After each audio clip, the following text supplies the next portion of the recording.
सारे बच्चों, स्वागत है आपका हमारे इस नए वीडियो में। जैसा कि आपको पता है कि हम रिवीजन क्लासेस कर रहे हैं, स्पेशली उन चैप्टर्स की जो हमारे यूनिट टेस्ट में आने वाले हैं। तो पहले चैप्टर में मैंने आपको पॉलिनोमियल का रिवीजन कराया था। आज हम दूसरा चैप्टर है स्टैटिक्स, इसका रिवीजन करेंगे, है ना। तो ये क्या होने वाली है, रिवीजन क्लास होने वाली है।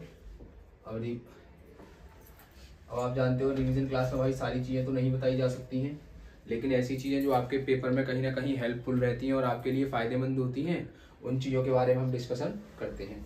तो ये 4-5 पॉइंट हैं जो हमें इसमें पढ़ने हैं। ये सारी चीज़ें मैं आपको बताऊंगा। जैसे देखो यहाँ पर पहला लिखा हुआ है मीन। मीन क्या होता है, माध्य। दूसरा यहाँ पे लिखा हुआ है मीडियन। मीडियन क्या होता है, मीडियन दो तरीके से निकाली जाती है। ये चीज़ें थोड़ी सी और एक्सपेंड हो जाती हैं, लेकिन आपकी जो पुरानी किताब थी उसमें इन चीज़ों को थोड़ा और भी ज़्यादा बड़े रूप में दिखाया गया है। जबकि जो आपकी नई किताब आई है उसमें सिलेबस को काफ़ी शॉर्ट कर दिया है, तो उसमें आपको इनका सिर्फ बेसिक जान लेना ही बहुत है। ये चीज़ें तो इवन की नई वाली बुक में इन्होंने दे भी नहीं रखी है, सीधा यहाँ से दे रखा है, लेकिन फिर भी हम इनके बारे में जान लेंगे, क्या पता यहाँ से प्रश्न आ जाए। तो मीडियन के बारे में जानेंगे, मोड के बारे में जानेंगे, रेंज क्या होती है रेंज के बारे में जानेंगे, और रिप्रेजेंटेशन ऑफ डेटा। आपकी जो 9th क्लास की बुक है उसमें जो मेन टॉपिक है वो मेन टॉपिक ये वाला है। यहाँ से आपके सवाल बनेंगे, क्योंकि आपकी जो नई वाली बुक है उसमें सिर्फ इसको दे रखा है कि हम डेटा को किस किस तरीके से रिप्रेजेंट कर सकते हैं। तो इसको रिप्रेजेंट करने के 3 तरीके होते हैं। एक तो हम बार ग्राफ के द्वारा रिप्रेजेंट कर सकते हैं, एक हम हिस्टोग्राम के द्वारा रिप्रेजेंट कर सकते हैं, है ना, और एक हम फ्रीक्वेंसी पॉलीगन के द्वारा रिप्रेजेंट कर सकते हैं। बेटा फ्रीक्वेंसी पॉलीगन को हिंदी में कहते हैं बारंबारता बहुभुज। बारंबारता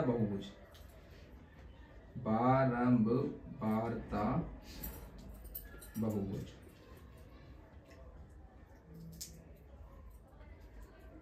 और इसको हम हिंदी में कहते हैं आयतित चित्र।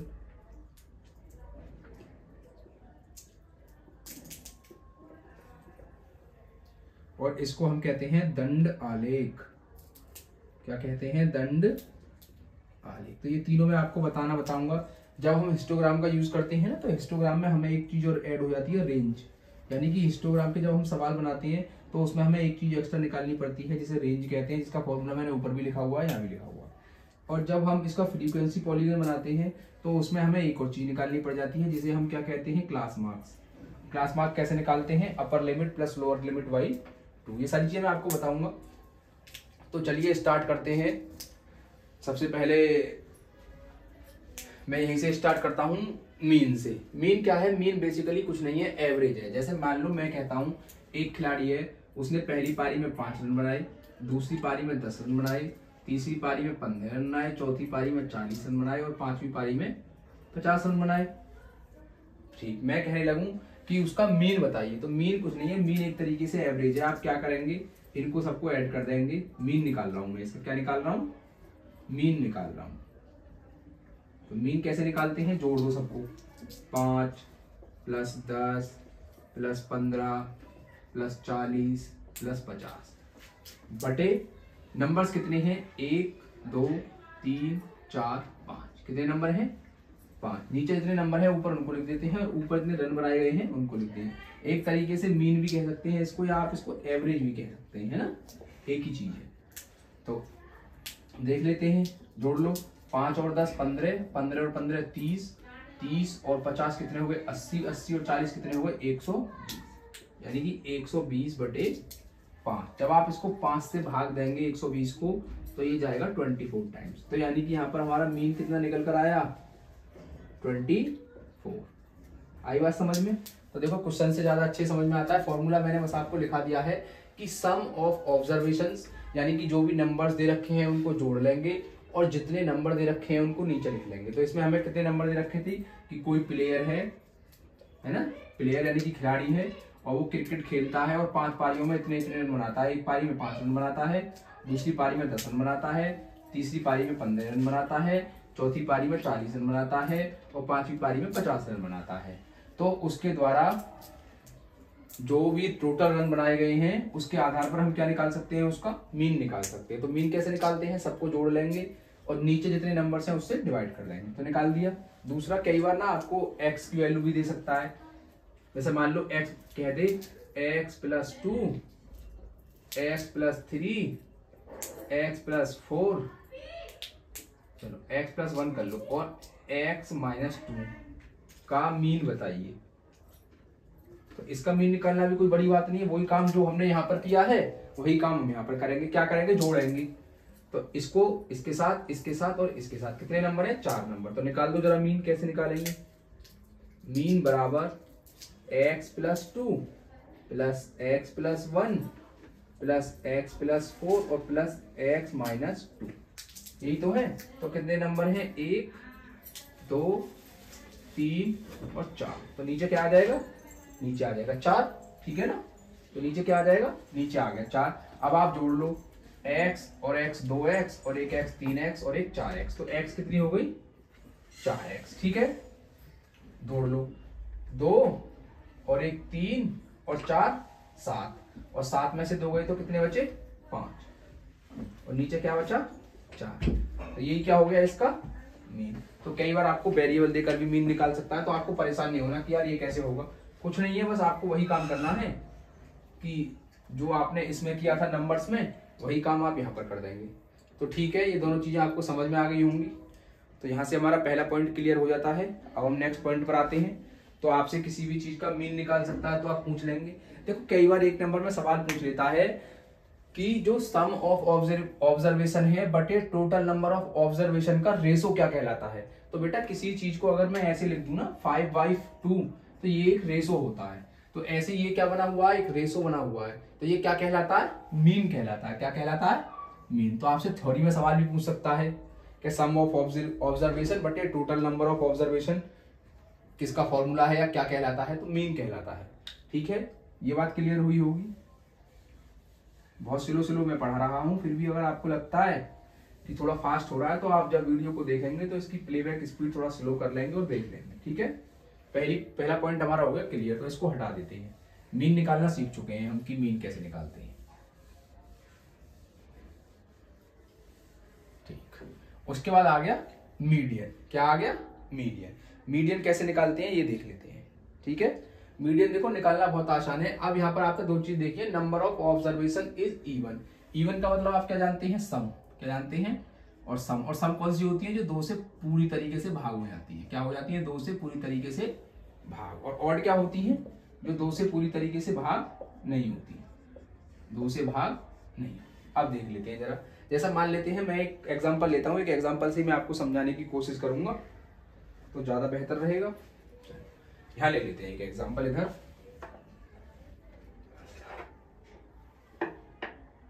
लग रहा है इंक डालनी पड़ेगी, खत्म हो गई इसमें। कोई नहीं, अभी देख लेते हैं। ठीक है ना, मुझे निकालना है। मान लेते हैं क्वेश्चन मैंने ले लिया।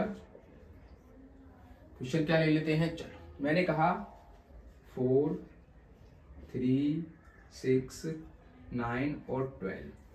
मैंने कहा इसका मीडियन बताइए। क्या बताइए, मीडियन। देखो आपको परेशान नहीं होना है, उसको हिंदी में माध्य कहते थे और इसको माध्यिका कहते हैं। क्या कहते हैं, इसका मीडियन या माध्यिका बताइए। कोई बहुत परेशानी की बात नहीं है, बहुत आसान है। 1 मिनट में इंक डाल लेता हूं इसमें जरा। तो ये बात क्लियर हुई, मीडियन कैसे निकालेंगे। देखो मीडियन निकालने के लिए ना सबसे पहले हमें नंबर्स को आरोही क्रम और अवरोही क्रम में लिखना होता है। अब आपको यहाँ पर आरोही क्रम और अवरोही क्रम भी पता होना चाहिए, असेंडिंग ऑर्डर और डिसेंडिंग ऑर्डर, है ना। इनके बारे में मैं अभी आपको बता दूंगा। बहुत छोटी क्लास का है, बहुत सारे बच्चों को आता भी होगा और जिनको नहीं आता होगा वो भी सीख जाएंगे। अभी बता देते हैं। आप रिवीजन जरूर करें, इन क्लासों को जरूर देखें, इन क्लासों को हल्के में न लें, क्योंकि इतनी जल्दी पूरे चैप्टर का रिवीजन आप लोग भी नहीं कर सकते जितना जल्दी आपको रिवीजन मैं करा देता हूँ। हाँ, हालांकि मेरा टाइम जाता है, क्योंकि पहले मुझे देखना भी पड़ता है कि क्या क्या इम्पोर्टेंट हो सकता है, फिर उसको मैं अरेंज भी करना होता है, पहले क्या पढ़ाना है बाद में क्या पढ़ाना है, सारी चीज़ें रहती हैं। पर कोई बात नहीं, हो जाएगा। चलो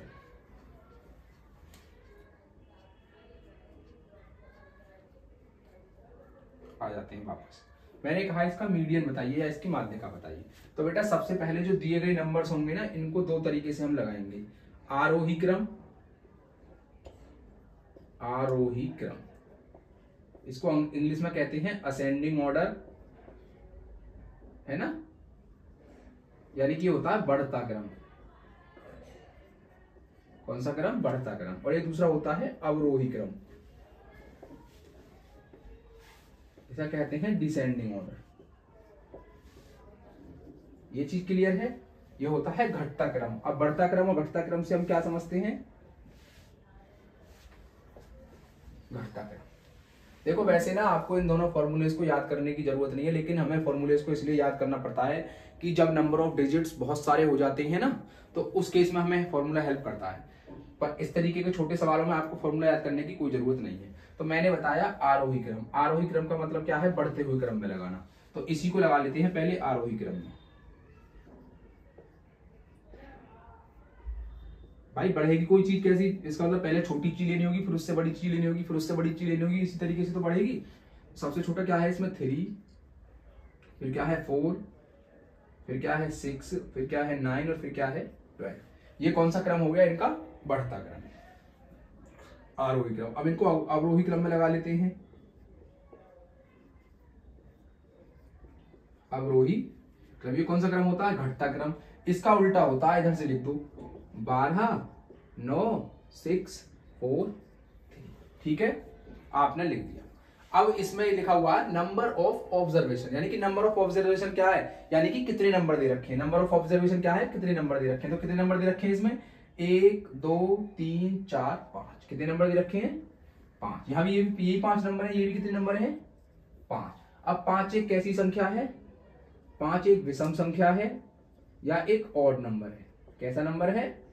ऑड नंबर है। तो इसका मतलब कौन सा वाला फॉर्मूला लगेगा? ऑड नंबर वाला। Number of observation is odd, ये वाला फॉर्मूला है ना। तो फॉर्मूला क्या होता है? n प्लस के 1/2 टर्म। इसका मतलब क्या है? n कितना है यहाँ पर? 5। यही क्या होता है आपका? n होता है। तो n कितना है? 5। तो आप लिख देंगे n प्लस के 1/2 टर्म। ठीक है, n की जगह पे कितना रख देंगे आप रख देंगे n की जगह पे 5 + 1/2। तो कितना आ जाएगा? 5 और 1 6/2 = 3। तो 3 इसका आंसर नहीं है, थर्ड टर्म। कौन सा आंसर है इसका? Third term. अब थर्ड टर्म कौन सी होती है? ये सभी क्या है? टर्म्स हैं। क्या है बेटा? ये टर्म है। ये क्या है? टर्म। ये भी क्या है? टर्म। तो तीसरी टर्म कौन सी है? किसी में से ले लो, या तो इसमें से ले लो या इसमें से ले लो, सेम ही आएगी। इसमें से तीसरा टर्म्स लेंगे, पहला, दूसरा, तीसरा। तो तीसरा टर्म कितना है? 6। तो इसका आंसर कितना हो जाएगा? 6। इस वाले में से ले लो, पहला, दूसरा, तीसरा। अब भी आंसर कितना हो जाएगा? 6। तो आपको समझ में आया कि जब हमारे पास नंबर ऑफ ऑब्जर्वेशन ऑड दे रखे हो, विषम दे रखे हो, तब फॉर्मूला कौन सा होता है? n प्लस के 1/2 टर्म। ये मैंने शॉर्ट में लिख दिया है, ये है n प्लस के 1/2 टर्म। तो n प्लस के 1/2 टर्म कौन सा है? तीसरा टर्म है, यानी कि जो तीसरे नंबर पर आ रहा होगा। तीसरे टर्म का मतलब क्या है कि सबसे पहले जो नंबर हमको दे रखे हैं उनको या तो हम आरोही क्रम में लगाएंगे या अवरोही क्रम में लगाएंगे। मैंने आपको दोनों में लगा के बता दिया है, आप दोनों में नहीं लगाएंगे, आप किसी एक में लगाएंगे जिसमें आपका मन करे। उसके बाद आपको क्या करना है? जो नंबर यहाँ उसको सॉल्व करेंगे, देखेंगे इवन है या ऑड है। जैसे 5 आया तो फॉर्मूला क्या होगा? Third term. तो थर्ड टर्म को, अब थर्ड टर्म का मतलब क्या है कि तीसरे नंबर पर कौन सा आ रहा है। तो पहला, दूसरा और तीसरा। तो क्या आ रहा है तीसरे नंबर पर? तीसरे नंबर पर आ रहा है 6। एक तरीका तो ये हो गया इसको निकालने का, इसको आप लिख लेंगे। दूसरा तरीका बताता हूँ निकालने का इसका, वो थोड़ा आपको आसान लगेगा, लेकिन वो जब बड़ी वैल्यूज हो जाती है तो हमें दिक्कत हो जाती है ना, इसीलिए मैंने आपको दोनों बताए हैं। देखो मैं सीधा वो लिख रहा हूं ना, आरोही क्रम में लिखने के बाद क्या आया था? 3, 4, 6, 9 और 12। बहुत आसान है मीडियन निकालना। देखो दोनों तरफ से काटो, एक इधर से काटो, एक इधर से काटो, एक इधर से काटो, एक इधर से काटो, बचा क्या? 6। 6 ही क्या है? मीडियन या माध्य का। ठीक है ना? नहीं, लेकिन अब आप कहेंगे सर जी 2 नंबर बच जाए बीच में, ऐसे ले लेते हैं 4, 6, 3, 2, 9 और 1। ऐसे मान लो ये नंबर ले लेते हैं। तो अब कैसे निकालेंगे? अब निकालना बहुत आसान है। सबसे पहले तो वही काम करेंगे, आरोही क्रम में अवरोही क्रम में लगाएंगे। तो मैं आरोही क्रम में लगा रहा हूँ 1, 2, 3, 4 6 9 लगा दिया मैंने। कितने नंबर हैं? 1 2 3 4 5 6। अब कितने नंबर है? 6। अब काटो, काट दिया, काट दिया, लेकिन अब तो बीच में 2 नंबर बच गए ना, 2 नंबर बचे या नहीं बचे? तो कुछ नहीं करना, इन दोनों नंबर को जोड़ दो और इनका आधा कर दो, यानी कि 7/2 यानी कि 3.5। तब ये वाला फॉर्मूला लगता है ना। पहले तो आपने ये सीखा कि मैंने इसको, जब नंबर मेरे क्या थे? माध्य का। कब? जब n की वैल्यू क्या हो? विषम हो। क्या हो? विषम। जब n की वैल्यू सम हो, n की वैल्यू क्या हो? सम हो। अब इसको फॉर्मूले से कर लेते हैं। ये तो मैंने आपको ऐसे बता दिया। ऐसे खड़े हो जाइए, ऐसे, इधर से भी काटते जाओ, इधर से भी काटते जाओ, इधर से भी काटते जाओ, जो बीच में बचे वही आपका क्या होगा? मीडियन होगा। ठीक। अब इस वाले सवाल को, दूसरे वाले सवाल को ना दोबारा देख लेते हैं फॉर्मूले से। जो हमने फॉर्मूला लिखा है वो लगेगा इसमें? नहीं लगेगा, उससे भी तो चेक करना चाहिए ना। तो 1 2 3 4 6 9 ये है। मैं लिख देता हूं यहां पर कि 1 2 3 4 6 9। ये लगाने के बाद आया, पहले तो ये था 4 6 3 9 2 1, वो ना आपको आगे पीछे करके देगा। तो सबसे पहले आप उसको क्या करेंगे? क्रम से लगाएंगे। किससे लगाएंगे? क्रम से। तो आपने ये क्रम से लगा लिया इसको। अब देख लेते हैं। अब मैंने कहा इसकी मीडियन बताइए। क्या बताइए? मीडियन, या बोले तो माध्य का बताइए इसकी। भाई बताना जरा माध्य का। देख लो, मैंने आपको क्या बताया?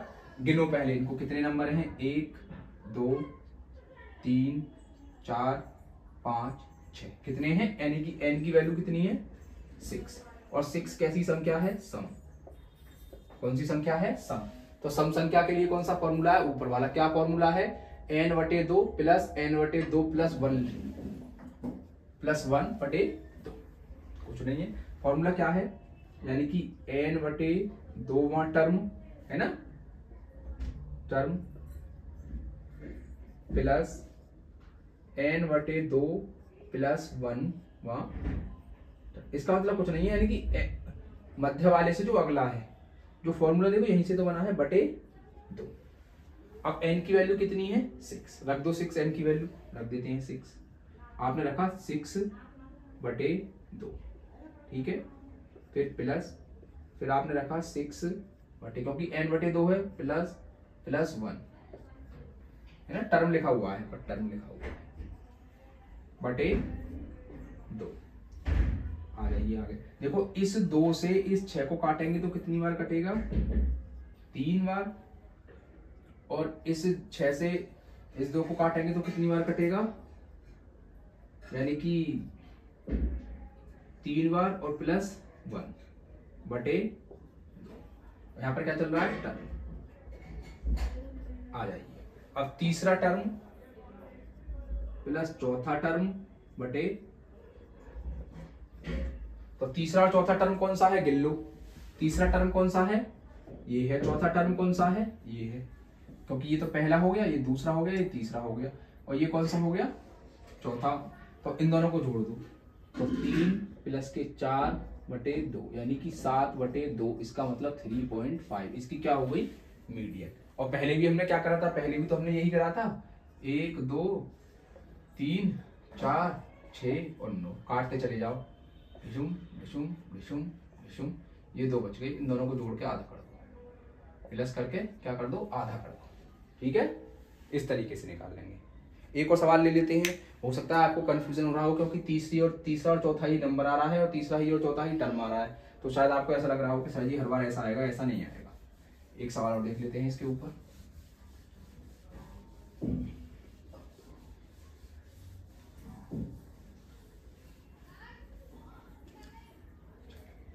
चलो, मैंने कहा 3 9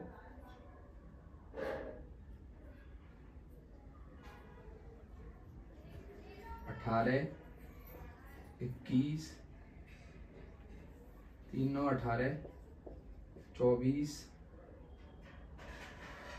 36 1 2 3 4 5 और 27 ले लो। चलो 27। कितने नंबर हो गए? 1 2 3 4 5 6। कितने नंबर हो गए? 6। यानी कि n की वैल्यू कितनी हो गई 6। ये 6 से ज्यादा भी हो सकती है, कम भी हो सकती है, मैं तो सिर्फ आपको समझा रहा हूँ। तो सबसे पहला काम क्या करेंगे, इनको आरोही क्रम में लगाएंगे, क्रम से लगाएंगे। इनको कैसे लगाएंगे, क्रम से। चाहे पहले सबसे बड़ा लेकर लगा दो, चाहे पहले सबसे छोटा लेकर लगा दो। सबसे छोटा क्या है 3, उससे छोटा क्या है 9, फिर क्या है 18, फिर क्या है 24, और फिर क्या है 27, और फिर क्या है 36। लग गए ना, लग गए क्रम से सारे। देखो एक के बाद एक बड़ी संख्या आती जा रही है। तो दो तरीके हैं। पहला तरीका देख लेते हैं, फर्स्ट क्या है, काटते जाओ, एक इधर से काटो, एक इधर से काटो, एक इधर से काटो, एक इधर से काटो। कौन कौन से बचे, ये 2 बचे। कुछ नहीं करना, इन दोनों को जोड़ लो, 18 + 24/2। जब आप इनको जोड़ेंगे तो कितना आता है, देखो 2 इसको दे दो 20, और 20 इसके पास हो जाएंगे 40, 40 और 2 42/2। 2 से काट दो 21, तो आंसर कितना आया 21। एक तरीका तो ये है। दूसरा फॉर्मूले वाला है। फॉर्मूले वाला n की वैल्यू क्या है 6, और 6 कैसी संख्या है, सम। और जब सम संख्या है तो 2 से भाग होगी। जब 2 से भाग होगी तो कौन सा फॉर्मूला लगेगा, n n/2 + n/2h + 1 वहां रख लेते हैं। तो मीडियन कौन सा लगेगा, n/2 + n/2 + 1th टर्म बटे 2। ठीक है जी। n की वैल्यू कितनी है 6 है, तो 6/2 + 6/2 + 1 टर्म बटे 2। अब यहां से कितना आएगा 3, प्लस यहां से क्या आएगा 4/2 टर्म। ठीक है। इसका मतलब तीसरी और चौथी टर्म को जोड़ो और उनका आधा कर दो। तो देख लो तीसरी और चौथी टर्म कौन सी है, पहली, दूसरी, तीसरी और चौथी। तो वही बात तो कह रहा है। तीसरी टर्म कौन सी है 18, और चौथी टर्म कौन सी है 24। जोड़ दो दोनों को और आधा कर दो। जब आप दोनों को जोड़ेंगे तो 42 आएगा, और इसका आधा करेंगे तो क्या आएगा 21। तो देखो यहां से भी 21 आ रहा था और यहां से भी 21 आ रहा है। तो दोनों तरीके से ना सेम आंसर आएगा। तो आपको कंफ्यूज होने की जरूरत नहीं है, आप इसको निकाल सकते हैं आराम से।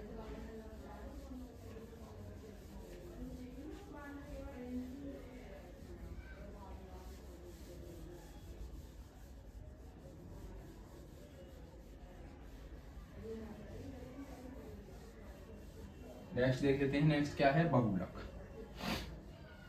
बहुलक तो मेरे ख्याल से सभी बच्चों पर आता होगा। बहुलक कुछ नहीं है, जो सबसे ज्यादा बार आ रहा है वही बहुलक है। बहुत आसान है ये तो। बहुलक या मोड है ना, लिखा हुआ है ना, most common number of data, यानी कि ऐसा डेटा में ऐसा नंबर जो सबसे ज्यादा बार आया हुआ है। जैसे मान लो एक क्वेश्चन मैंने ले लिया, मैंने कहा 2 3 4 4 5 6 2 2 2 3 3 3 4। तो देखो मैंने कहा इसका बहुलक बताइए। क्या बताइए, बहुलक या मोड बताइए। तो आपको कुछ नहीं देखना, सबसे ज्यादा बार नंबर कौन सा आया है 3 देख लेते हैं। मुझे लग रहा है 3 आया है शायद सबसे ज्यादा बार, क्योंकि 3 बहुत दिख रहा है इसमें। देखो 3 कितनी बार आ रहा है, 1 2 3 और 4, यानी कि 3 जो है 3 कितनी बार आया है 4 बार। दूसरा 2 देख लेते हैं, 2 कितनी बार आया है, 2 भी 1 बार, 2 बार, 3 बार, 4 बार। 2 भी कितनी बार आया है 4 बार, है ना। और 4 कितनी बार आया है, 1 2 3, छोड़ो इसको। 6 कितनी बार आया, इसका मतलब इसके 2 बहुलक हो सकते हैं। क्या क्या, एक तो 3 इसका बहुलक हो सकता है, क्योंकि सबसे ज्यादा बार 3 आया है और 2 आया है। तो इसके बहुलक क्या हो सकते हैं, 3 भी हो सकता है और 2 भी हो सकते हैं। ठीक है, बहुलक कोई बहुत बड़ी चीज नहीं है, आसान चीज है। एक और वर्ड आता है यहाँ पर, रेंज। रेंज क्या है, रेंज को और जान लेते हैं।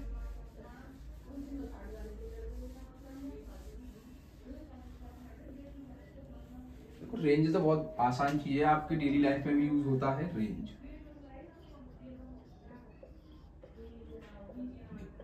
रेंज क्या है, जैसा मान लो आप एक दिन घर पर थे, स्कूल नहीं आए, घर पर आपकी मम्मी थी, आपकी मम्मी कहने लगी कि चल भाई आज मुझे साड़ी दिला ला।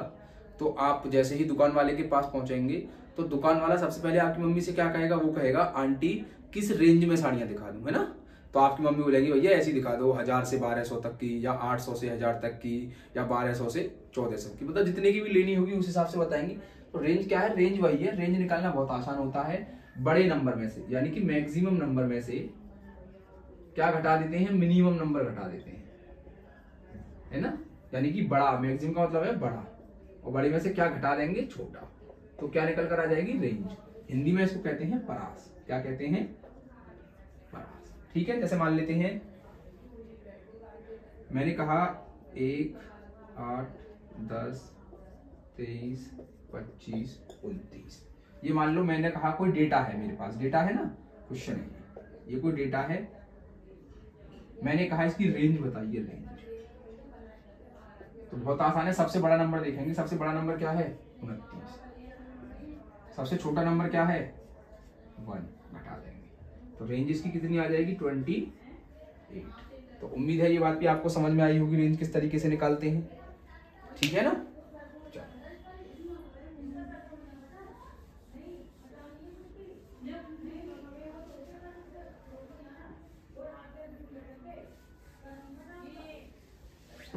तो नेक्स्ट पर आते हैं, रेंज हो गया।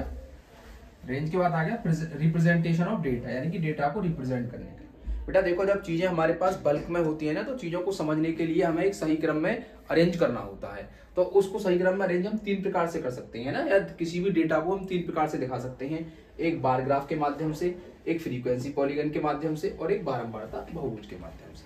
तो मैं इसको थोड़ा ऊपर बना के आपको दिखाने की कोशिश करूंगा।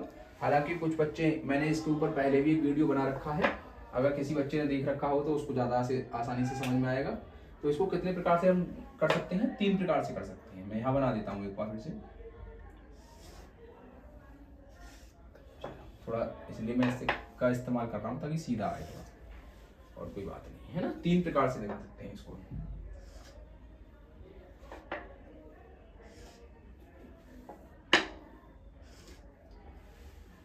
ठीक है, बन गया पहला बार ग्राफ।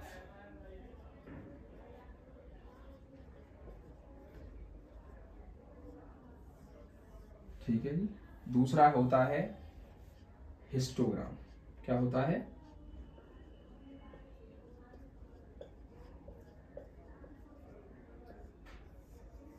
हिस्टोग्राम। और तीसरा क्या होता है, फ्रीक्वेंसी पॉलीगन।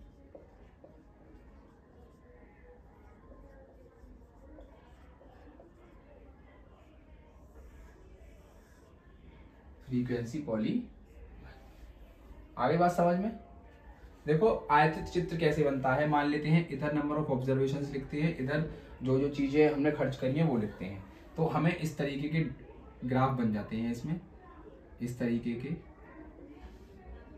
तो इस तरीके से जो बनता है उसे क्या कहते हैं, बार ग्राफ। अब हिस्टोग्राम में क्या है, देखो हिस्टोग्राम में हमें पता है रेंज का यूज हम क्यों करते हैं, क्योंकि रेंज इसमें ना इस तरीके से दे रखी है। अभी मैं आगे सवाल में बताऊंगा। जैसे मान लो 1 दे रखा है 1 से 10, तो फिर ये दे रखा होगा 10 से 20, फिर ये दे रखा होगा 20 से 30। तो यहाँ पर आप क्या देख रहे हैं, ये वाला और ये वाला टर्म क्या है, कॉमन। ये वाला और ये वाला टर्म क्या है, कॉमन। तो इसमें क्या होता है, जब 10 2 बार आ रहा है तो 10 को मैं 2 बार थोड़ी बनाऊंगा, मैं एक ही बार 10 लिखूंगा, इसको इधर भी यूज कर लूंगा और इधर भी यूज कर लूंगा। तो इसके जो डंडे ये बने होते हैं, जो ग्राफ बने होते हैं, आपस में चिपक जाते हैं। ठीक है ना, बस यही डिफरेंस है इसमें। तो कैसे बनेगा ये ऐसे बन जाता है, ऐसे इस प्रकार बनेगा ये।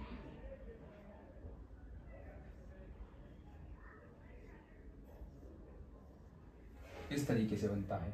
तो इसमें आपने क्या देखा, बीच में गैप था, जबकि इसमें बीच में गैप नहीं है। अब फ्रीक्वेंसी पॉलीगन क्या है बेटा, हिस्टोग्राम का ही ना हम क्या बना सकते हैं, फ्रीक्वेंसी पॉलीगन बना सकते हैं। कैसे, जैसे देखो इसमें एक बीच में पॉइंट आ रहा है, ये इसका बीच का पॉइंट आ रहा है, ये इसका बीच का पॉइंट आ रहा है, ये इसका बीच का पॉइंट आ रहा है, ये इसका बीच का पॉइंट आ रहा है, ये। तो इन पॉइंट्स को मिलाते हुए अगर मैं इन पॉइंट्स को इस तरीके से मिला दूं ना, इसको आगे ऐसे निकाल दूं, तो ये जो मेरा बना है ना, ये मेरा क्या बना है, ये मेरा बना है फ्रीक्वेंसी पॉलीगन। तो ये इस प्रकार से बनता है, ऐसे ऐसे मान लो कोई पॉइंट यहाँ था, फिर कोई पॉइंट यहाँ था, फिर कोई पॉइंट यहाँ था, कोई पॉइंट यहाँ था। तो इस प्रकार मान लो लाइन आ रही थी, ऐसे ऐसे और इस प्रकार से, है ना। तो ये मेरा क्या बनता है, फ्रीक्वेंसी पॉलीगन। अब इसमें एक में 2 भी हो सकती हैं, मान लो एक और होता है, ऐसे होता है, ऐसे यहाँ ऐसे होता तो ऐसे मिला देते, फिर यहाँ पे ऐसे होता तो ऐसे मिला देते, और फिर मान लो यहाँ पे ऐसे होता तो ऐसे मिला देते, इस प्रकार से। तो इसमें दो भी हो सकते हैं, यानी कि दो टेबल दे देगा आपको और उनको एक साथ आपको दिखाना होगा तो आप दिखा सकते हैं। तो समझ में आ गया कि बार ग्राफ क्या है, हिस्टोग्राम क्या है, फ्रीक्वेंसी, पॉलीगन क्या है। अब आपने देखा, देखो इसमें मैं हिस्टोग्राम में मैं रेंज क्यों निकाल रहा हूँ, हिस्टोग्राम में मैं रेंज इसलिए निकाल रहा हूँ क्योंकि यहाँ पर क्या हो रहा है, एक रेंज दोनों के लिए यूज हो रही है। तो कई बार वो क्या करेगा, रेंज दे देगा, जैसे मान लो 10 से 20 दे दिया, तो यहाँ रेंज कितनी आ गई, 20 माइनस 10। तो यहाँ से आर कैसे निकालूंगा, 20 माइनस 10 तो कितनी आ गई, 10। मान लो कहीं उसने दे दिया 21 से दे दिया 27, 21 से दे दिया 28, तो अब रेंज कितनी आई, अब रेंज आई यहाँ पर 28 माइनस 21 बराबर 7। तो ये रेंज क्या है, अलग अलग हो गई। तो हम क्या करते हैं, हम पहले रेंज को बराबर करते हैं। सभी सवाल को में हम सबसे पहले रेंज को बराबर करेंगे और उसके बाद हम डायग्राम बनाएंगे। अगर हम बिना रेंज को बराबर किए डायग्राम बना देते हैं तो इस प्रकार हमारा बनाया गया डायग्राम जो होता है वो गलत होता है। सबसे पहले मुझे रेंज बनानी होगी, सेम रेंज करनी होगी, और सेम रेंज के हिसाब से जो डायग्राम बनेगा वो डायग्राम हमारा क्या होगा, सही होगा। फिर ऐसे ही अब देखो, आप देखो, मान लेते हैं यहाँ 10 था और यहाँ 20 था, तो अब ये पॉइंट मैंने बीच में लिया है। कहाँ लिया है, बीच में लिया है। तो ये बीच में पॉइंट लेने का मतलब क्या है कि मैं इस पॉइंट को एकदम बीच में लेना चाह रहा हूँ। तो 10 और 20 के बीच में एकदम यहाँ पर क्या रहा होगा, 15। तो पॉइंट को बीच में लेते हैं, इसीलिए हमें क्या निकालना पड़ता है, इसका क्लास मार्क्स निकालने पड़ते हैं। तो यही तो फॉर्मूला लगाया होगा मैंने। अपर, अपर का मतलब क्या है 20, लोअर का मतलब क्या है 10, और दोनों को क्या कर दो, आधा, तो क्या निकल कर आया, 15, है ना। तो इसीलिए हम इसमें क्या निकालते हैं, क्लास मार्क्स निकालते हैं, और क्लास मार्क के हिसाब से इन पॉइंट्स को लगाते हैं और फिर इन पॉइंट्स को मिला देते हैं। ठीक है, चलो अब एक मैं कोशिश करता हूं कि इनके ऊपर एक एक क्वेश्चन मैं आपको करा दूं तो थोड़ा आपको हेल्प हो जाएगी। देखो कई बार क्या करेगा ना, कई बार डेटा को बिखरा हुआ दे देगा, बिखरा हुआ, तो आप कंफ्यूज हो सकते हैं कि यार इसमें क्या करूं, है ना। तो आपको परेशान नहीं होना है, आप पहले उस डेटा को इकट्ठा कर लेंगे। क्या कर लेंगे, इकट्ठा। और जब आप डेटा को इकट्ठा कर लेंगे तो फिर आपको आसानी रहेगी। चलो एक काम करता हूं मैं ना, मैं फोन में बुक खोलता हूं एनसीईआरटी और मैं वहां से आपको कोई क्वेश्चन कराता हूं। ये चीजें आपको समझ में आई है, इसमें तो आपको कोई परेशानी नहीं होनी चाहिए। फिर भी अगर आपको कोई परेशानी है तो आप कमेंट करके पूछ सकते हैं बाद में वीडियो के, जब वीडियो पब्लिक हो जाएगी। चलो मैं एनसीईआरटी खोल लेता हूँ जरा, इसमें वेट करेंगे आप थोड़ी देर।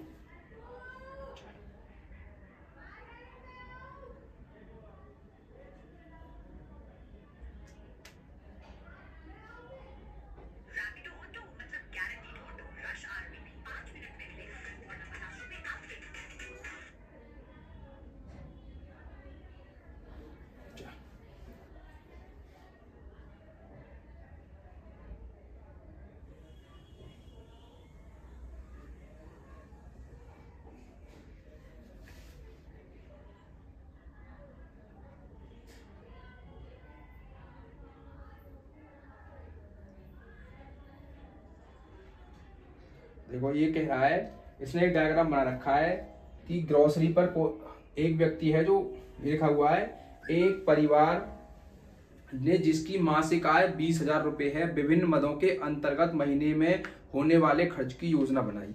यानी कि ये कहना चाह रहा है, एक व्यक्ति है जो महीने में जिनकी 20,000 कमाई है और वो किस तरीके से उस पैसे को खर्च करते हैं। क्या है, खर्च करते हैं किस तरीके से, सवाल को यहाँ पर लिख लेते हैं। ठीक, इधर हम मद लिख रहे हैं, मद का मतलब क्या है, यानी कि जो जो हमें डेटा दे रखा है, और इधर हम खर्चा लिख रहे हैं, यानी कि एक्सपेंडिचर, खर्च, वो भी किस में लिख रहे हैं, रुपयों में लिखेंगे क्योंकि रुपयों में दे रखा है। तो इस तरीके से टेबल बना लेंगे। जैसे ये कह रहा है ग्रोसरी पर, किस पर, ग्रोसरी पर, ग्रोसरी पर कितने खर्च कर रहा है, 4। देखो यहाँ लिखा हुआ है खर्च जो है 1000 में, 1000 में का मतलब क्या है, यानी कि जो 4 का मतलब यहाँ पर क्या है, 4000। रेंट यानी कि किराए पर कितना, 5000। अगला है बच्चों की एजुकेशन पर, यानी कि एजुकेशन यानी कि शिक्षा पर कितना है, 5000। देखो मेडिसिन पर यानी कि दवाइयों पर 2000, और फ्यूल पर 2000, और एंटरटेनमेंट पर 1000, और अदर्स पर 1000। ठीक है ना, ग्रोसरी है ये और रेंट है। आप चाहो तो इसको सेम लैंग्वेज में लिख लेंगे, कोई दिक्कत की बात नहीं। अब ये कह रहा है कि इसका दंडालेख बनाइए। क्या बनाइए? दंडालेख। तो दंडालेख तो आपको बनाना आता है, तो आप एक तरफ तो क्या लिखेंगे, एक तरफ तो आप नंबर्स लिख देंगे। क्या लिख देंगे? रुपए, यानी कि रुपए किसमें? हजार में। दो चीजें ही तो हैं हमारे पास, इस प्रकार बनेगा।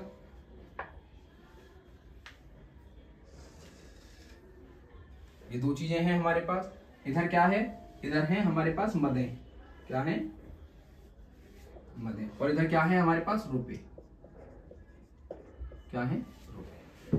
तो मान लेते हैं यहाँ 0, यहाँ 1, यहाँ 2, यहाँ 3, यहाँ 4 और यहाँ 5। मदों में देखो कितनी चीजें हैं, 1 2 3 4 5 6। इसका मतलब मुझे 6 बनाने होंगे, यानी कि ग्रोसरी पर कितने खर्च करता है? 4। तो मान लेते हैं ये सबसे पहला ग्रोसरी वाला है, ये है ग्रोसरी वाला। तो ग्रोसरी पर कितने खर्च करता है? 4। देखो आप चाहो तो यहाँ भी जी लिख सकते हो, यहाँ भी जी लिख सकते हो, ग्रोसरी का मतलब है, और यहाँ भी जी लिख सकते हो, कहीं भी लिख सकते हो, कोई दिक्कत की बात नहीं। अगला है रेंट। क्या है? रेंट। रेंट पर कितने कर रहा है? 5। रेंट पर कितने करता है? 5। कितने कर रहा है रेंट पर? यहाँ लिख दो या यहाँ लिख दो, 5। उसके बाद है एजुकेशन। एजुकेशन पर भी कितने करता है? 5 करता है एजुकेशन पर भी।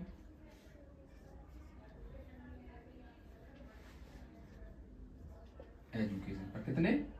इस पर भी 5 है। देखो 5 तक जा रहा है ना, हल्का सा ऊपर हो गया शायद। ठीक। उसके बाद है मेडिसिन। मेडिसिन पर कितने करता है? 2 करता है। मेडिसिन 2 कहाँ है? 2 ये रहा, तो 2 से खींच देंगे लाइन, ये रही 2 से लाइन। तो ये क्या है? ये क्या है? एजुकेशन है। और ये क्या है? रेंट, मेडिसिन है, सॉरी। मेडिसिन पर कितने करता है? 2 करता है। और उसके बाद क्या है? फ्यूल। फ्यूल पर भी कितने करता है? 2। तो इसको थोड़ा सा और आगे बढ़ा लेंगे, तो यहाँ पर फिर फ्यूल पर कितने करता है? F, यानी कि फ्यूल पर भी कितने कर रहा है? 2 कर रहा है। और उसके बाद क्या है? एंटरटेनमेंट। एंटरटेनमेंट पर कितने करता है? 1 करता है। ENT। एंटरटेनमेंट पर 1 करता है। और अदर्स पर भी कितने करता है? 1 करता है। अदर्स पर भी कितने करता है? 1। आप चाहो तो इन नंबर्स को भी लिख सकते हो यहाँ। जैसे मान लो यहाँ तो आपने जी लिख दिया, यहाँ आप लिख दोगे 4, यहाँ आप लिख दोगे 5, यहाँ आप लिख दोगे कितना? 5, यहाँ आप कितना लिख दोगे? 2, यहाँ भी आप कितना लिख दोगे? 2, यहाँ पर आप कितना लिख दोगे? 1, यहाँ पर भी आप कितना लिख दोगे? 1। तो ये क्या बन गया इसका? ये बन गया इसका दंड आलेख। क्या बन गया? दंड आलेख। क्लियर है? ठीक। एक और क्वेश्चन ले लेते हैं। तो अब हिस्टोग्राम का एक क्वेश्चन ले लेते हैं, हिस्टोग्राम का।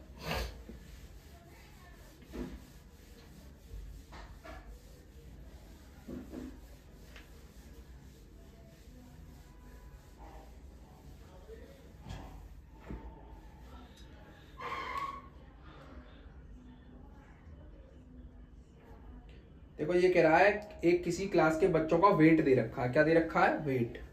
टेबल बना लेते हैं। वेट दे रखा है और स्टूडेंट का नंबर दे रखा है। क्या दे रखा है? वेट और स्टूडेंट का नंबर।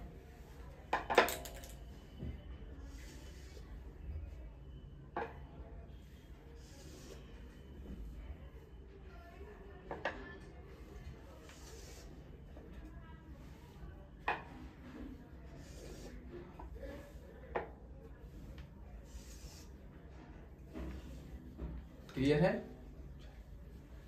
अब मैं वेट को लिख लेता हूं यहां पर। देखो वेट कितना दे रखा है? किलोग्राम में दे रखा है। वेट किस में है? केजी में है।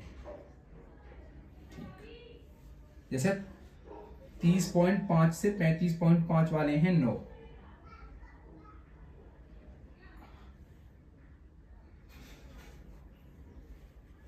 30.5 से 35.5 वाले कितने हैं?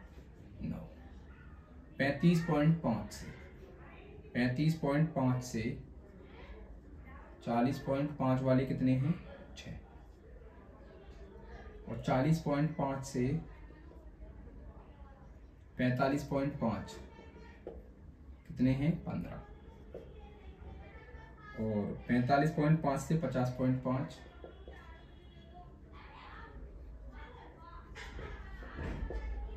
कितने हैं 3, और 50 से 55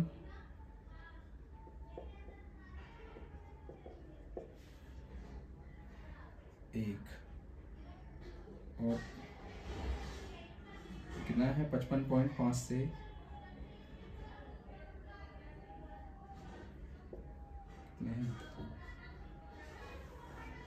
टोटल है 36 स्टूडेंट, यानी कि एक क्लास के 36 स्टूडेंटों का वजन दे रखा है। क्या दे रखा है? वजन। वजन किस प्रकार दे रखा है? वजन इस प्रकार दे रखा है कि ऐसे बच्चे जो 30 से 35 वाले हैं वो 9 हैं, जो 35 से 40 वाले हैं वो 6 हैं, और जो 40 से 45 वाले हैं वो 15 हैं, और जो 45 से 50 वाले हैं वो 3 हैं, और जो 50 से 55 वाले हैं वो 1 हैं, जो 55 से 60 वाले हैं वो 1। मैंने आपको क्या बताया था कि जब भी हम हिस्टोग्राम का सवाल निकालते हैं तो हिस्टोग्राम के सवाल को निकालते समय हमें एक चीज देखने को मिलती है कि ये वाला नंबर क्या होता है? सेम होता है। मान लो अगर ये वाला नंबर सेम नहीं होता तो हम इसको सेम बनाते हैं। वो सेम बनाना हम बता देंगे किस प्रकार से बनाते हैं, है ना। तो ये सब आपने क्या देखा? सेम है। अब दूसरा मैंने आपको बताया था रेंज निकाल कर देखते हैं। रेंज देखो, रेंज आप कहीं से भी निकाल लो, सब में रेंज कितनी आ रही है? 5 आ रही है। यहाँ से भी आप आर निकालेंगे तो कितना आएगा? यहाँ से चलो मैं यहाँ निकाल देता हूँ, मेरे पास जगह है थोड़ी सी, मैं यहाँ आर निकाल देता हूँ। ये क्या निकाल रहे हैं हम? आर। देखो 35 में से 30 घटाएंगे तो कितना बचेगा? 5। 40.5 में से 35.5 घटाएंगे तो कितना? 5। 45.5 में से 40.5 घटाएंगे तो 5।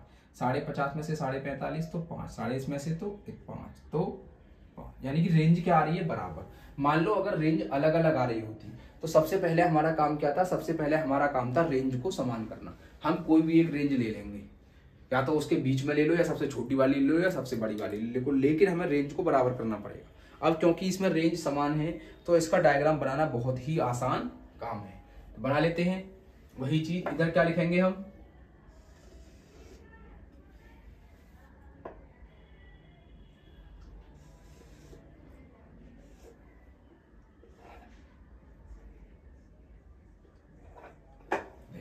इधर हम क्या लिखेंगे?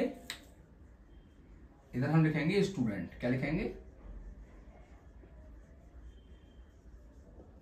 स्टूडेंट्स। और इधर क्या लिखेंगे? वेट। क्या लिखेंगे?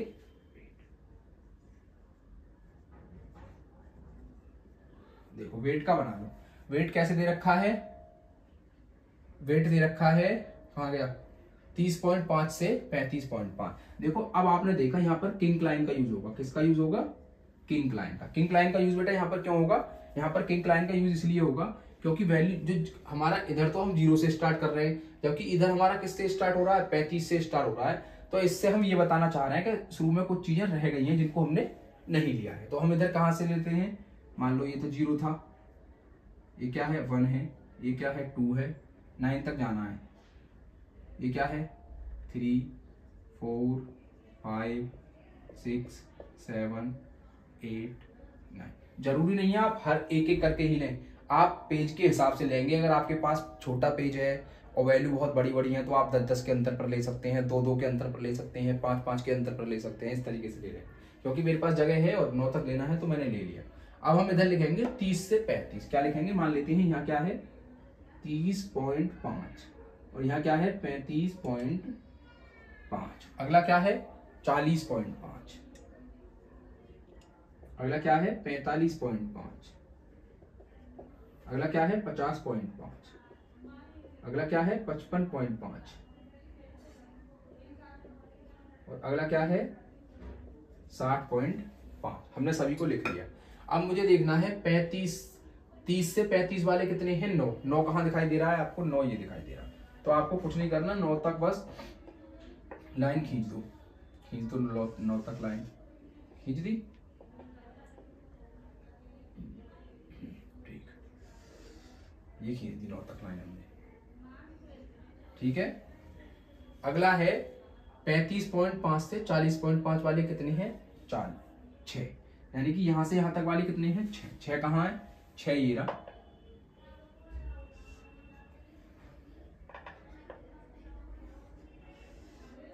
ये क्या हो गया? 6। अगला है 40.5 से 45.5।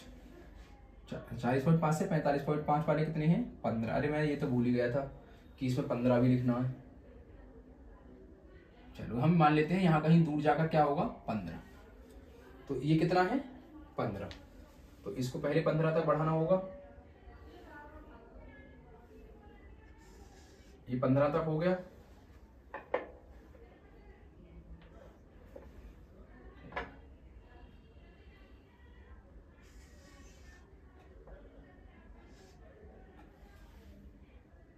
ठीक है ना। तो आप इसको हल्का सा यहाँ ले लें, क्लियर है ये बात।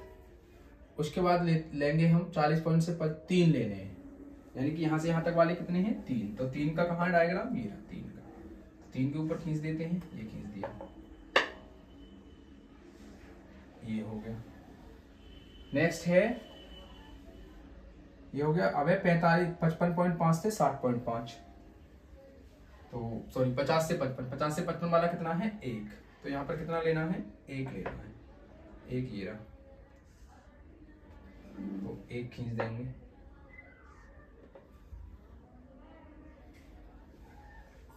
और फिर कितना है 2, तो कहाँ आ रहा है, ये आ रहा है यहाँ पर 2,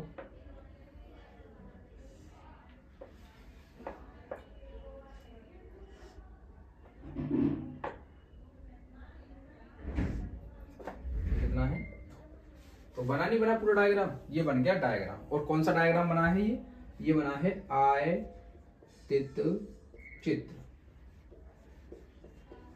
क्या बना है बेटा ये आयतित चित्र। मान लो इसी से अगर मुझे बार ग्राफ बनाना होता, सॉरी हाँ फ्रीक्वेंसी पॉलीगन बनाना होता, तो फ्रीक्वेंसी पॉलीगन बनाने के लिए मैं कुछ नहीं करता, इन दोनों को जोड़ता है ना, और इन दोनों को जोड़ के आधा कर देता, तो ये वाला पॉइंट मिलता है ना। ऐसे ही इन दोनों को जोड़ता तो ये वाला पॉइंट मिलता, इन दोनों को जोड़ता तो ये वाला पॉइंट मिलता, और इनको जोड़ता तो ये वाला पॉइंट मिलता, और इनको जोड़ता तो ये वाला पॉइंट मिलता, और इनको जोड़ता तो ये वाला पॉइंट मिलता। जो मैंने उसमें एक अलग से चीज निकाली थी जिसका नाम क्या था, क्लास मार्क्स, क्या था वो क्लास मार्क्स, तो उसके बारे में था ये क्लास मार्क्स किस तरीके से निकालेंगे। अब कुछ नहीं है, इसको मिला दो इसको, है ना, मिला दिया। हम क्योंकि वीडियो ज़्यादा लेंथी हो जाएगा तो मैं आपको एक ही वीडियो में दोनों चीज़ें मतलब एक ही सवाल में दोनों बातें बता दी हैं। अगर आपको समझ में नहीं आएगा तो आप पूछ लेंगे दोबारा, फिर मैं आपको समझा दूंगा। पर इसमें ऐसा कुछ है नहीं कि आपको समझ में ना आए।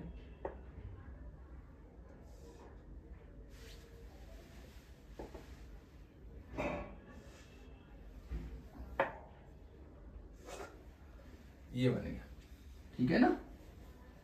तो सबसे पहले इसका मैंने बनाया आयतित चित्र, आयतित चित्र ये बन गया, ठीक। अब आयतित मैंने कहा इसका आयतित चित्र बनाइए, इसका फ्रीक्वेंसी पॉलीगन बनाइए, तो इसका फ्रीक्वेंसी पॉलीगन बन गया, कुछ नहीं है, इनको मिटा दो सब,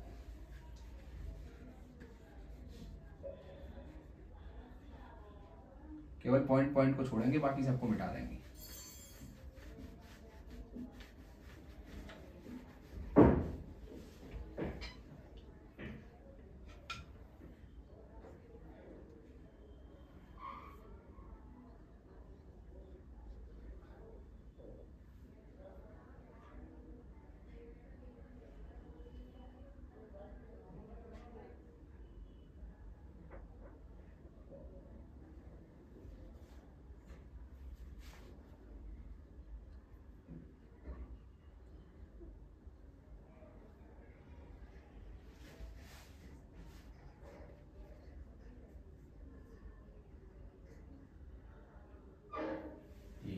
ये बन गया इसका फ्रीक्वेंसी पॉलीगन। अब क्या है ये, अब है ये फ्रीक्वेंसी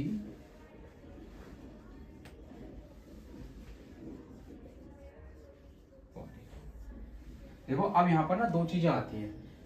एक तो अगर रेंज समान नहीं है तो रेंज समान कैसे करेंगे, तो रेंज समान करने का बहुत आसान तरीका है कि मान लो यहां पर होता 1 से 36 है ना, और यहां पर होता 37 से मान लेते हैं कितने का आ रहा है 35 का आ रहा है ना, तो 35 गुनी 70 72 होता है ऐसे। तो अब ये क्या था, थोड़ा ऐसे समझाता हूं, 1 से 10 होता, और 11 से 20 होता, और 21 से 30 होता। तब आप क्या करते, अब इन दोनों का डिफरेंस देखो, इन दोनों का डिफरेंस कितना है आप कहेंगे सर जी 1 का अंतर है, यानी कि 11 में से 10 को घटा दो, कितना आया 1, इसका कर दो आधा, कितना आया 0.5। तो अब आपको कुछ नहीं करना, इसको तो 0.5 कम कर देंगे, तो इसको 0.5 कम करेंगे तो ये क्या हो जाएगा 0.5, और इसको भी 0.5 कम कर देंगे, 0.5 सॉरी इसको बढ़ा देंगे तो ये क्या हो जाएगा 10.5। इसको 0.5 कम करेंगे तो क्या हो जाएगा 10.5, और इसको 0.5 बढ़ाएंगे तो क्या हो जाएगा 20.5, और इसको आधा घटाएंगे तो क्या हो जाएगा 20.5, और ये क्या हो जाएगा फिर 30.5। तो आपने क्या देखा, अब ये बराबर होता चला गया, नहीं बराबर होता चला गया, देखो अब बराबर हो गया। यानी कि बराबर करना बहुत आसान है, कुछ नहीं करेंगे, जो डिफरेंस आ रहा है उनका अंतर निकाल लेंगे कि इन दोनों का अंतर कितना था, अंतर निकाल के उसको आधा कर देंगे, तो इस वाले को कम करते हैं, इस वाले को बढ़ाते हैं। याद कैसे रख सकते हैं, छोटा है तो छोटा कर देंगे, बड़ा है तो बड़ा कर देंगे, ठीक है ना। तो इस तरीके से फिर समान हो जाता है। उसके बाद हम इस तरीके से आयतित चित्र और ये बना सकते हैं। और अपर लिमिट और लोअर लिमिट मैंने आपको निकालना बता ही रखा है, 10 से 20, 20 से 30, 30 से 40। तो इसकी निकालनी है मुझे, क्या निकालनी है, क्लास मार्क्स निकालने हैं। क्या निकालनी है, क्लास मार्क्स निकालने हैं। क्लास मार्क्स कैसे निकालते हैं, जोड़ दो इन दोनों को बस, 10 प्लस के 20/2, तो कितना आ जाएगा, इन दोनों को जोड़ दो, 20 प्लस के 10 सॉरी 30 है, यानी कि 50, 50/2 यानी कि 25। तो इस तरीके से आप इनके क्लास मार्क्स निकाल लेंगे। क्लियर है ये बात, इसमें आपको कोई परेशानी नहीं होनी चाहिए। तो देखो ये वीडियो यहाँ पर समाप्त होता है, यही चीजें हमें डिस्कशन करनी थी, और सारी चीजें उम्मीद है आपको समझ में आई होंगी।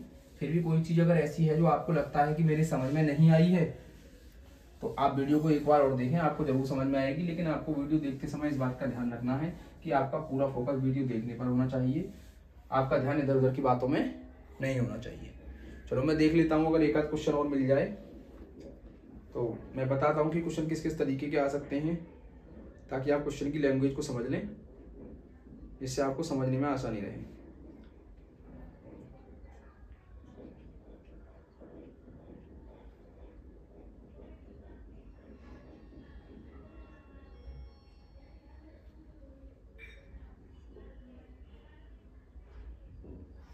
चलो मैं आपको 4-5 सवाल दे रहा हूं, तो चलो दे नहीं रहा मैं आपको, छोड़ो। जैसे मान लो एक सवाल दे रखा है 4, 6, 8, 9, 11, 8, 9 और 11, और कह रहा है कि इसका मीडियन बताइए। क्या बताइए, मीडियन बताइए। तो देखो पहले सबसे पहले क्रम से लगाओ, क्रम से लगे हुए काटना शुरू कर दो, एक इधर से काटो, एक इधर से काटो, एक इधर से काटो, एक इधर से काटो, तो मीडियन कितना आ गया, इक्वल टू 8। मीडियन कितना आ गया 8।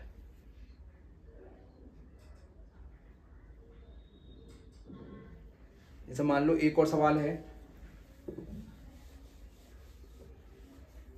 ये क्वेश्चन दे रखा है 2, 3, 4, 5, 2, 3, 4, 5, 2, 3, 4, 5, 0, 1, 3, 3, 0, 1, 3, 3, 4, 3, 4, 3। अब इसके तीनों चीज पूछ रहा है, मीन, मीडियन और मोड पूछ रहा है ना। क्या पूछ रहा है, मीन, मीडियन और मोड, यानी कि माध्य और माध्यिका और बहुलक। जरा निकालना भाई। माध्यिका के लिए कुछ नहीं करते, मीन के लिए क्या करते हैं, सबको जोड़ देते हैं, जोड़ लो। 2 + 3 + 4 + 5 + 0 + 1 + 3 + 3 कितने नंबर हैं, 1, 2, 3, 4, 5, 6, 7, 8, 9, 10, 10 नंबर है। 10 से क्या कर देंगे, भाग कर देंगे। तो देखो 5, 4, 2, 3, 5 और 4 9 और 5 14 और 1 15 और 3 18 और 3 21, 21 और 4 25 और 3 28। तो कितना आया ये टोटल 28। नीचे क्या है 10। जब आप 10 से 28 को भाग करेंगे तो आंसर कितना आएगा 2.8। तो मीडियन कितना निकल, सॉरी मीन कितना निकल कर आया 2.8। मैंने कहा इसका मीडियन बताइए। तो मीडियन बताने के लिए मैंने आपको बताया था, सबसे पहले इनको क्रम में लगाते हैं। तो सबसे पहले क्या आएगा 0, फिर क्या आएगा 1 और फिर क्या आएगा 2, है ना। अब 3 कितनी बार है, 1 2 3 4, 1 2 3 4। तो देखो मैंने 0 ले लिया, 1 ले लिया, 2 ले लिया, 3 ले लिया, क्या बचा 4 बचा, 4 और 4, तो 4 भी ले लिया और क्या बचा 5। क्लियर है ये बात, आ गए ना सारे। 1 2 3 4 5 6 7 8 9 10, पूरे 10 हो गए। फिर वही मीडियन कैसे निकालते हैं, काटना शुरू कर दो, एक इधर से काटो, एक इधर से काटो, एक इधर से, एक इधर से, ये और 2 बच गए अब, है ना, क्योंकि 1 2 3 4, 4 तो इधर से काट दिए, 1 2 3 4, 4 इधर से काट दिए, 2 बच गए। तो कुछ नहीं करना, दोनों को जोड़ देते हैं, 3 + 3 बटे यानी कि 6 बटे 2 यानी कि 3। कितना आया मीडियन इसका, 3 आया। ठीक है, अब आ गया बहुलक। बहुलक का क्या है, जो सबसे ज्यादा बार आता है वो बहुलक होता है। सबसे ज्यादा बार क्या आ रहा है इसमें, 3 आ रहा है, तो बहुलक भी कितना हो गया 3। तो हमने तीनों चीज निकाल ली, मीन निकाल लिया 2.8, मीडियन निकाल लिया 3 और मोड भी निकाल लिया 3। तो इस तरीके का अगर सवाल आपके पेपर में आएगा तो आप उसको कर सकते हैं।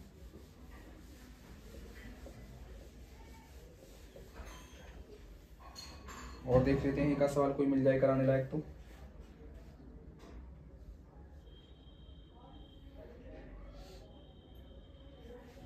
ठीक हो गया ये।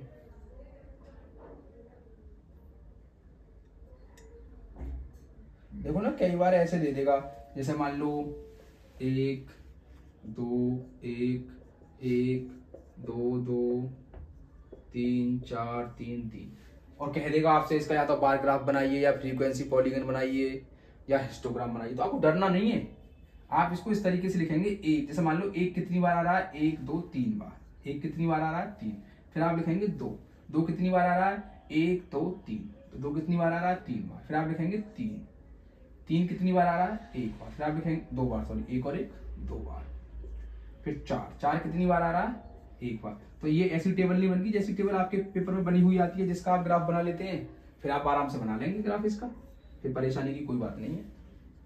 ठीक है ना, तो बिल्कुल भी परेशान नहीं होना है। इस तरीके का अगर सवाल आ जाता है फैला हुआ, तो आप उसको समेट लेंगे और समेटने के बाद उसको आराम से कर देंगे।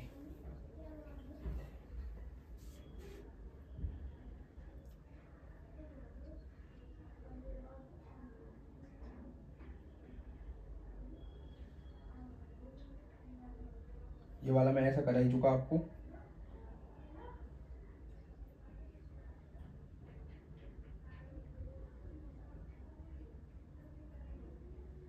जैसे मान लो एक इस तरीके का सवाल आ जाए कोई कि एक क्लास में 50 स्टूडेंट हैं और उनकी हाइट दे रखी है, कैसे दे रखी है 161 150 154 और 168 168 154 162 151 162, इस तरीके से 50 स्टूडेंट की हाइट दे रखी है।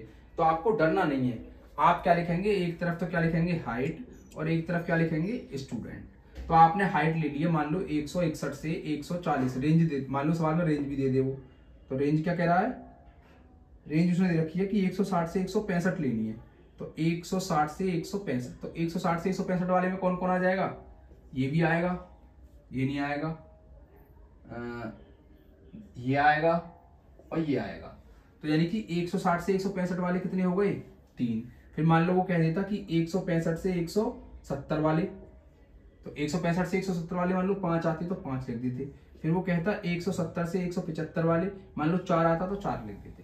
तो इस तरीके से अगर डाटा फैला हुआ हो, इस तरीके से टेबल बनाकर दे दे आपको, 50 स्टूडेंट हैं, क्योंकि 50 स्टूडेंट है तो 50 स्टूडेंट की टेबल तो इस तरीके से बन के आएगी। जब इस तरीके के डेटा को आप इस तरीके से इकट्ठा कर लेंगे पहले, और जब आप उसको इस तरीके से इकट्ठा कर लेंगे तो फिर आपको पेपर को सॉल्व करने में और सवाल को बनाने में आसानी रहेगी। फिर तो वो सवाल ऐसा हो जाएगा जैसा आपको आता है, जैसा आप सीखते हुए आए हैं। ठीक है, तो बेटा इसी के साथ क्लास को खत्म करते हैं। उम्मीद है ये क्लास आपको पसंद आई होगी, और अगर आपको यह क्लास पसंद आई है तो आप इसे अपने दोस्तों के साथ शेयर कर सकते हैं, वीडियो को लाइक कर सकते हैं। जीवन में एक बात का ध्यान आप सभी लोग जरूर रखें कि यदि आप जीवन में कामयाब होना चाहते हैं तो उसके लिए आपको मेहनत करनी पड़ेगी, और मेहनत वो भी सही डायरेक्शन में।